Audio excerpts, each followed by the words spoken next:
morning everyone, good morning from Leh. আজকে আমাদের journey day 8 and today we will be going to Nubra Valley. কালকে রাতে কিছু unwanted ঘটনার জন্য I was a little bit frustrated. Maybe তোমরা আগের এপিসোডের সাথে দেখেছো, but now everything is sorted out. আর লিটল বিট এক্সাইটমেন্ট বলতে আজকে আমরা ক্রস করব খারদুংলা। হয়তো খারদুংলায় বরফ পেতে পারি, আর মা বাবাও আজকে খারদুংলা ক্রস করবে, তো তারাও বেশ এক্সাইটেড আছে। মায়ের একটু হালকা মাথা ব্যথা আছে, but I think that will be sorted out যখন বেরোবে বা টুকটাক খাওয়া দাওয়া করবে। তো এই হচ্ছে এখনের আপডেট। এখন টাইম হচ্ছে সকাল 9টা, আর হয়তো 1 ঘন্টার মধ্যে আমরা বেরোবো। আমি অনেকক্ষণ আগেই উঠেছি, প্রায় 6:30টার সময়। টুকটাক এখানে কিছু কাজ ছিল, সেগুলো করলাম। মার্কেটে গেলাম, কিছু জিনিসপত্র নেওয়ার ছিল, সেগুলো নিলাম। আর এরপরে জাস্ট রেডি হব and then will be headed out. আজকে মালপত্র কিছু মানে গাড়িতে বাঁধার নেই, বাইকে বাঁধার নেই। যা আমাদের লাগেজ আছে সব মাদের গাড়িতেই তুলে দেবো। আর আজকে থেকে আমরা মোটামুটি খালি বাইক চালাবো, শুধু ড্রোনটা আমাদের সঙ্গে রাখবো। এখন অবধি কোনো ভালো ড্রোন শট এখানে তুলতে পারিনি। আই হোপ আজকে রাস্তায় কিছু ভালো তোমাদের ফুটেজ দেখাতে পারবো। তো দেখতে থাকো ভিডিওটা শেষ অবধি। I hope you will like it. আর ভালো লাগলে লাইক কমেন্ট শেয়ার করতে ভুলবে না। And if you are new to my channel, I don't have to say any more, please subscribe. Hotel থেকে চেক আউট করতে করতে প্রায় 11টার কাছাকাছি বেজে গেছে। তো ড্রাইভার যে ছিল সে চেঞ্জ হয়ে গেছে, তবে এর নামও জিৎসো, আগের জনের নামও ছিল জিৎসো। তো আরেকটা জিনিস আমি জানতে পারলাম যে দলাই লামার আরেকটা নাম হচ্ছে জিৎসো, তার জন্য এখানে অনেকের নামকরণই ওনার নাম অনুসারে করা হয়। ओके आप बोल सकते हो। हमारे भाई को सब्सक्राइब करो, लाइक करो भाई। एकदम एकदम हमारे भाई लद्दाख पहुंच गए भाई, सब सब्सक्राइब करो। ओके भाई, थैंक यू भैया কাট চলেগি না? পরপর দুটো চেকপোস্টে হালকা চেকিং চলছে। কিছুক্ষণ আগে একটা চেকপোস্টে দাঁড়ালাম, ওখানে আমাদের বাইকের ডিটেলসগুলো একটু চেক করলো, যে লাইক আমার নামে বাইক আছে কিনা, আমার ড্রাইভিং লাইসেন্স আছে কিনা অল। আর এই চেকপোস্টে বলছে যে district administration of Leh welcomes you to Nubra valley. মাদের পারমিটটা যে ট্রাভেল এজেন্ট ছিল সেই বানিয়ে দিয়েছিল। আর ইনি হচ্ছে আমাদের নতুন ড্রাইভার, হি ইজ অলসো জিৎসু। আর অর্ণব গেছে আমাদের পারমিটটা নিয়ে, আমরা আগে তৈরি করে নিয়েছিলাম। এটা বেসিক্যালি হচ্ছে এনভায়রনমেন্টাল ফিস একটা পে করতে হয়। লাদাখের এই ইনার লাইনগুলো ঘোরার জন্য একটা পার ডে হিসাবে বোধহয় কিছু চার্জেস আছে, তো সেটাই আমরা এখানে শো করি। এখান থেকে বেরিয়ে চলে যাব। শুধু ওই ডকুমেন্টটা দেখলো, হ্যাঁ লিখতে হলো, ওটা চেক করলো, হ্যাঁ, আর নাম্বার দিয়ে লিখতে হলো। ও নাম্বার দিয়ে লিখতে হলো, মানে বাইকের নাম্বার একজনেরটা দিলেই হবে। ও আচ্ছা আচ্ছা, ঠিক আছে। লাদাখে মাঝে মধ্যেই এরকম টেস্ট ভেহিকেল দেখা যায়, আর এখানে টেস্ট ভেহিকেলের অবস্থা খারাপ হয়ে গেছে। আশপাশে খালি সিনারি দেখো, ওয়াও, একদম রাগিড মাউন্টেন্স, বিউটিফুল। আর আস্তে আস্তে যত আমরা উপরে যাব, খুব স্বাভাবিকভাবেই ভেজিটেশন কমতে থাকবে। আমরা সাউথ পুল্লুর খুব কাছাকাছি আছি, তারপরেই আসবে নর্থ পুল্লু। আর এখানে দেখো এইসব রাস্তায় লোকজন ভর্তি। এতদিন যেখানে ছিলাম সেখানে তো লোকই ছিল না, জাস্ট হাতে গোনা কিছু লোক ছিল, তাও 1.5-2 ঘন্টা পরে 1-2জনকে দেখা যেত। আর এখানে দেখো ভরে গেছে, ভরকে লোক হ্যাঁ, ভরকে। সামনে খোদাইয়ের কাজ চলছে, ওই দেখো এখানে সব রাস্তাঘাট আটকা।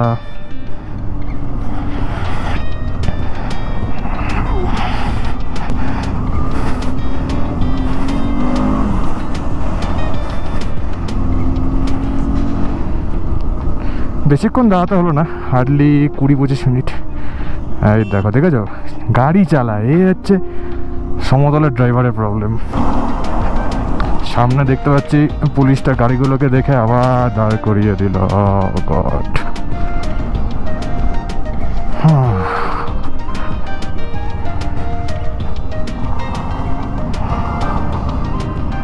এখানে আবার সেম ওই বাইকের ডিটেলস আর কি লিখতে হলো। এত গাড়ি চলে এসছে না ভাই,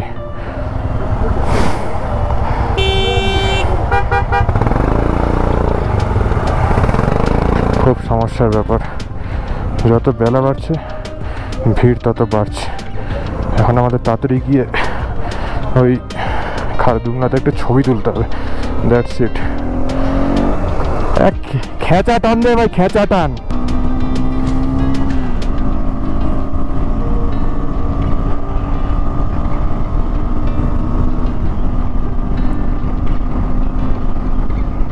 What we are chasing? We are chasing a 5-door Thar test mule. কি টানছে রে ভাই, ধরতেই পারবো না মনে হচ্ছে।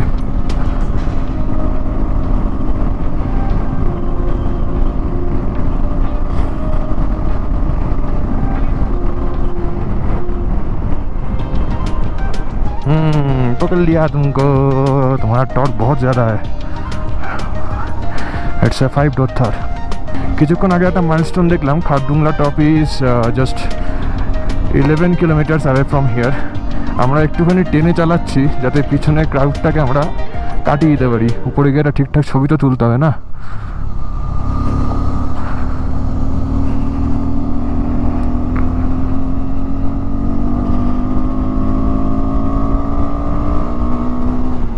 Yes, we have reached Khardungla Pass, which is formerly the highest motorable road of the world. এবার এখানে লাইন লাগাও একে একে ছবি তোলার জন্য, আর কি বস। 17,982 ফিট।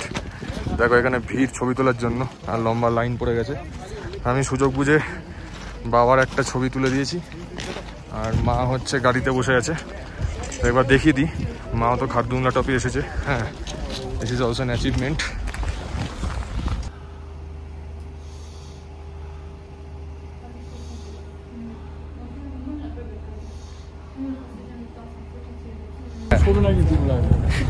তাহলে এই খারদুংলা এসে অবস্থা মাম, এখানে ওঠো, উঠে बीबी को ऑक्सीजन लेवल कम गया 43 हुआ था। ঠিক আছে চলো উঠে এখান থেকে বেরো। ঠিক আছে, এভাবে তো এসছো, জল খাও আর ঘুমাবে না, ঠিক আছে? তোমাকে বারবার বলছি জল খেতে। আরে আমার কোলের মধ্যে শুয়ে পড়ছে বাবা, সকালবেলা থেকে বলছি খাবার খাও, তুমি খাবার খাওনি। ঠিক আছে, কোনো ব্যাপার না, এখানকার খাবার নিও, কিচ্ছু নিতে হবে না। চিরা আছে ওখানে, চিরা খাওয়াতে খাওয়াতে নিচে যাও, তাড়াতাড়ি এখান থেকে বেরো, কিচ্ছু করতে হবে না। খারদুংলা টপ থেকে যে রাস্তাটা নুব্রার দিকে নামছে, সে রাস্তার কন্ডিশন কম্পারেটিভলি একটু বাজে, মানে উপরের দিকটা। এই জাস্ট কিছুক্ষণ আগে থেকে ঠিক হওয়া শুরু হলো। মা বাবাদের গাড়িকে আমি কিছুক্ষণ আগেই পাঠিয়ে দিয়েছি, ওই দূরে যাচ্ছে। আর মানে হয়তো এতখানি নিচে নেমে আসার পরে আর কোনো অসুবিধা হওয়া উচিত না, তবে ওই আর কি। দেখো আলটিমেটলি তো মা বাবারা আমাদের কথা শোনে না। আমি অনেকবারই বলেছিলাম যে এখানে এসে যখন তখন ঘুমাবে না, গাড়িতে চলার সময় ঘুমাবে না, জল খাবে বেশি করে, আর সকালের খাওয়া বা কোনো বেলার খাওয়া কখনো স্কিপ করবে না। এবার যা হয় আর কি, শোনেনি, আর এখন এই হচ্ছে অবস্থা। ঠিক আছে, আমি জানি নিচের দিকে নামলে ঠিক হয়ে যাবে আস্তে আস্তে, সেটা কোনো চাপের কিছু ব্যাপার নয়। আর যেহেতু নুব্রা ভ্যালির হাইট লেয়ের থেকেও নিচে, তাই আরও খুব একটা চাপ হওয়া উচিত না। খারদুংলা থেকে ডিসেন্টে আমরা নেমে গেছি, আর আমরা জাস্ট ক্রস করছি নর্থ পুল্লু। এখানেও আমাদেরকে আমাদের বাইকের ডিটেলস আর আমাদের ডিটেলস সব এন্ট্রি করতে হলো। আমার মনে হয় পরবর্তী সময় এরা মেলায়, মানে সাউথ পুল্লুর ডিটেলস আর নর্থ পুল্লুর ডিটেলস নিয়ে, যে উপরে কেউ আটকে আছে কিনা। চারদিকে পুরো রেতের পাহাড়, আর দূরে দেখা যাচ্ছে স্নো ক্যাপ মাউন্টেন্স, আর মাঝখান দিয়ে বিহারও এত সুন্দর রোড বানিয়েছে। হা, আর দেখলেই মুড ঠিক হয়ে যায় ভাই। ওহ, অসাধারণ, জাস্ট কি লাগছে চালাতে। তুমি ভাবো পাহাড়ে 6 গিয়ারে গাড়ি চলছে।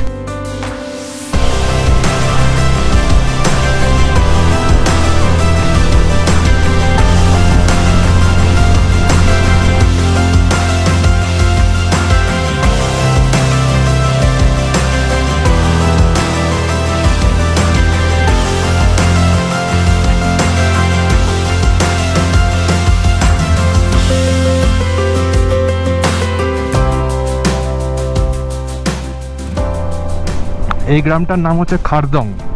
এখানেও আমি বেশ সুন্দর রেস্টুরেন্ট দেখতে পাচ্ছি, কিছু কিছু হোমস্টে দেখতে পাচ্ছি। তার মানে এখানেও তোমরা থাকতে পারো। আসলে প্রত্যেকটা গ্রামেই এখন হোমস্টে ব্যবস্থা করে দিয়েছে। মাঝে মাঝে এরকম টুকটাক অফ রোডের প্যাচ চলে আসছে, আর বিয়ারও ফুল দমে কাজ করছে, কোনো চাপের ব্যাপার নেই। আরে ভাই, ইতনা ধুল কাহে খিলা রাহা হ্যায়। হ্যাঁ ভাই ভাই ভাই, I'm overtaking on loose gravel. I have become too much confident. পুরো জান্সকার করে আসলাম, কোথায় কোনো প্রবলেম হলো না, একটাও কোথাও ফল নিইনি। আর এখানে এই নুব্রা ঢোকার সময় গাড়িটা একেবারে ছ্যাঁতরাকে পড়লো। এবার ঘটনাটা শোনো কি হয়েছে। এরকম একটা মোড়ের মাঝখানে এই কীরকম ভালো, হ্যাঁ হ্যাঁ হ্যাঁ, ধরো এই যে সামনে যে টানটা আসছে, এই টানের একদম কোনায় এক গাদা হিমালয়ান দাঁড়িয়ে আছে। এবার যখন আমি টার্ন নেব, খুব স্বাভাবিক হচ্ছে আমি সামনের ব্রেকটাকে হালকা করে ট্যাপ করব, আর লম্বা মানে যেটা বড় লাইন সেই লাইন দিয়ে আমি টার্নটা নেব। এবার যতক্ষণে আমি দেখলাম যে ওই গাড়িগুলো দাঁড়িয়ে আছে, আমার যে ইনিশিয়াল পয়েন্টে আর কি যে লাইনটা আমি নিচ্ছিলাম স্বাভাবিকভাবে আমাকে ছোটো করতে হয়েছে। যখনই আমি ছোটো করছি তখনই দেখলাম যে ওইখানে বালি পড়ে আছে। এবার আমার ব্রেকটা টানাই ছিল, এবার যতক্ষণে হাতটা উঠাতে গেছি সামনের চাকা ছ্যাঁতরাকে একদম পড়লো উল্টে গাড়িটা। আর কিছুক্ষণ পরে দেখলাম আমার অন্য মামা একদম পিছনে ছিল, অন্য এসে আমার পিছনে না, আমার গাড়ির পিছনে এসে ওর গাড়িটাকে ঢুকিয়ে দিল। তারপরে দেখলাম যে ওর গাড়ির সামনের চাকা আমার গাড়ির পিছনের চাকার মধ্যে। তো যাই হোক, সেটা টেনে হিঁচড়ে বার করলাম। খালি অসুবিধা বলতে আমার এই গার্ডটা একটু লুজ হয়ে গেছে, এই দেখো। আর অন্যবেরও বোধ হয় ওই পিছনের ফুটপ্যাকটা ভেঙে গেছে। আর ঠিক আছে, এসব হতেই থাকবে। এর জন্যই এত টাকা খরচা করে গিয়ার ইউজ করা, এত টাকা খরচা করে বাইকের গার্ড লাগানো। এই গার্ডটা এবার ফেলে দেবো, এই জানার গার্ডটা, এটা দুটো ফল নিয়েছে, দ্যাটস ইনাফ। তো মাদের সঙ্গে দেখা হলো কিছুক্ষণ আগে। ওরা একটা জায়গায় প্রায় আধা ঘন্টার মতো দাঁড়িয়েছিল আমাদের জন্য। সামনে কোথা থেকে একটা লাঞ্চ করব, আর তারপরে দেখতে হবে, শুনেছি যে ডিস্কিটের ওখানে ইয়ে রয়েছে, বাইক ঠিক করার জায়গা আছে, তো সেইখানে গিয়ে বাইকটা ঠিক করে নেবো, মানে যেটুকু আর কি এদিক ওদিক ড্যামেজ হয়েছে। আর আমার ট্যাঙ্কের একটু ছাল উঠে গেছে, এটা একটু কষ্টকর, আর কিছু না। এইখানে উইল হ্যাভ আওয়ার লাঞ্চ। দেখি ড্রাইভারটা কোথায় থামায়। বাবা, এখানে তো পুরো ওই যে এই হচ্ছে সেই হিমালয়ানের ফ্লিটটা, এদের জন্যই সমস্যাটা হয়েছিল, ইডিয়েটস। যদি আমাদের হেল্প করেছে, গালি দেওয়া উচিত না।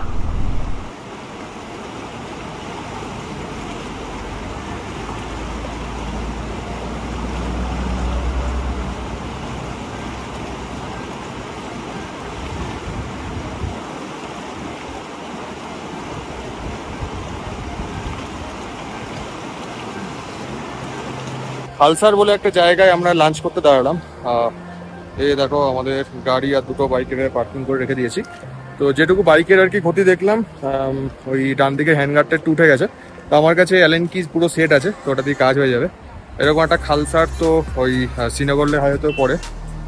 আর দেখো এই পাশ দিয়ে একটা সুন্দর নালা বয়ে যাচ্ছে, একদম পরিষ্কার জল। ওই নালা থেকে একটু চোখ মুখ ধুয়ে নেবো। আর এই পিছন দিয়ে বয়ে যাচ্ছে শিয়প রিভার, যেটা সামনে গিয়ে দুভাগে ভাগ হয়ে যাবে। দুপুরে লাঞ্চ চলে এসছে। আমাদের হচ্ছে ফ্রাইড রাইস আর শাহি পনির, মা বাবার হচ্ছে ডাল ভাত আর পনিরের তরকারি। এটা পুরোটাই ভেজ একটা রেস্টুরেন্ট। এখন মার শরীরে মনে হচ্ছে পাওয়ার চলে এসছে, মা ফুল দামে খাওয়ার বাড়তে রেডি। এটা হাসো, ঠিক আছে। খালসারের কিছুটা পরেই এরকম একটা মোড় পড়বে, যেখান থেকে দুটো রাস্তা দুদিকে ভাগ হয়ে যাচ্ছে। ডান দিকেও ঠিক বলা যায় না, এই সোজা হচ্ছে সিয়াচেন, আর আমরা চলে যাচ্ছি বাঁদিকে টুয়ার্ডস হুন্ডার। আচ্ছা, এই মোড়ের এখানেও বেশ কিছু খাওয়ার জায়গা রয়েছে, আর ল্যান্ডস্কেপটাও খুবই সুন্দর। এখানেও কিছু স্তূপা বানানো হয়েছে, দেখো সুন্দর চারিদিকে মার্কিং করাই আছে যে ডিস্কিট হচ্ছে এদিকে, হুন্ডার এদিকে। আর ঠিক এই মোড়ের সামনেই ইন্ডিয়ান অয়েলের পেট্রোল পাম্প। তবে আমাদের এখনও এক দাগও তেল কমেনি, 124 কিলোমিটার, হার্ডলি কতটা তেল খাওয়া উচিত? 3 লিটার বা 4 লিটার, 3.5 লিটার ধরছি। রোদটা পুরো মুখের উপরে। And now we have officially entered Nubra valley. এই হচ্ছে সেই টিপিক্যাল লাদাখি রাস্তা। হ্যাঁ, দেখো গাছগুলো এরকম রয়েছে, আর মাঝখানে পাথরের এরকম দেওয়াল, আর তার মাঝখান দিয়ে এরকম রাস্তা এঁকে বেঁকে চলে যাচ্ছে ছোট ছোট গ্রামের মধ্যে দিয়ে। বাহ, এখানেও একটা পেট্রোল পাম্প আমি দেখতে পাচ্ছি। আর আমাদের হুন্ডার পৌঁছাতে এখনও বাকি 11 কিলোমিটার। এদিক ওদিক সব স্যান্ড ডিউন্স চালু হয়ে গেছে। হ্যাঁ, দেখলে বুঝতে পারবে যে এটা 10,000 ফিটের উপরে, 10,000 ফিটের উপরে স্যান্ড ডিউন্স আর মরুভূমি। তবে এখানে একটু সাবধানে চালাতে হবে, তার কারণ এই গাড়িগুলো যাওয়ার সময় রাস্তায় বালি ফেলতে ফেলতে যায় আর কি, মানে সাইডের বালিগুলোকে রাস্তায় নিয়ে চলে আসে। সো একটু সাবধানে। চলে এসছে হুন্ডার। আমি দেখতে পাচ্ছি এখানে ভালো রকম ভেজিটেশন রয়েছে, কোনো চাপ নেই। এখন মা বাবার হোটেলটা আর কি ওই ড্রাইভারটাই চেনে, সেখানে চলে যাবে। আর আমাদের হালকা বার্গেনিং স্কিল লাগিয়ে একটা রুম নিতে হবে ওখানে, দেখা যাক পাওয়া যায় কি না। আমাদের এখানে স্টে 2 দিনের জন্য। তো হোটেলে পৌঁছাই, একটা রুম খুঁজি, একটু ফ্রেশ হই, দেন এই শহরটা তোমাদেরকে ভালো করে দেখাচ্ছি। এই সরু রাস্তাটার পাশ দিয়ে একটা প্রবল বেগে ওয়াটার স্ট্রিম বয়ে যাচ্ছে। কিছুক্ষণ আগে একটা বোর্ড লাগানো ছিল, দেখলাম তাতে লেখা রয়েছে thank you for not polluting this water, this is purely for drinking purpose. বাহ, সেরা ব্যাপার।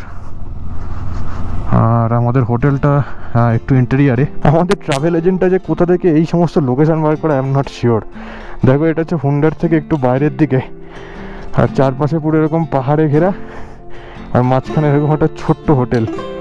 আর আশেপাশটা দেখো এত সুন্দর, পুরো গাছপালা সব দিয়ে ঘেরা, বিউটিফুল।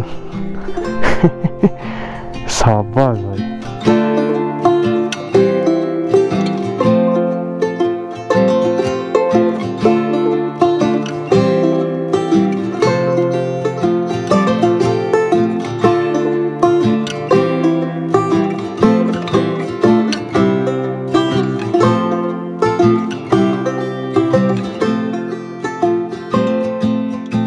আমরা যে প্রপার্টিটায় আছি তার নাম হচ্ছে লোটাস ইকো রিসোর্ট।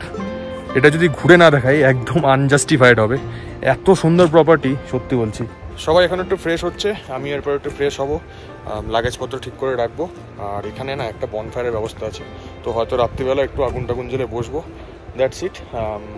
যদি বসি তাহলে সেই ফুটেজে তোমাদের দেখে দিচ্ছি, আর যদি না বসি তাহলে ভিডিওটা এখানে শেষ করছি। কেমন লাগলো অবশ্যই জানাবে, ভালো লাগলে লাইক, কমেন্ট এন্ড শেয়ার, আর নতুন হলে ডোন্ট ফরগেট টু সাবস্ক্রাইব। এর পরের এপিসোডে আমরা যাব হচ্ছে ইন্ডিয়ার লাস্ট ভিলেজ, যেটা এখান থেকে 40 থেকে 50 কিলোমিটার মতো। আমি অবশ্যই বাইক নেবো না, আবার ল্যাদমোরন। চলো টাটা।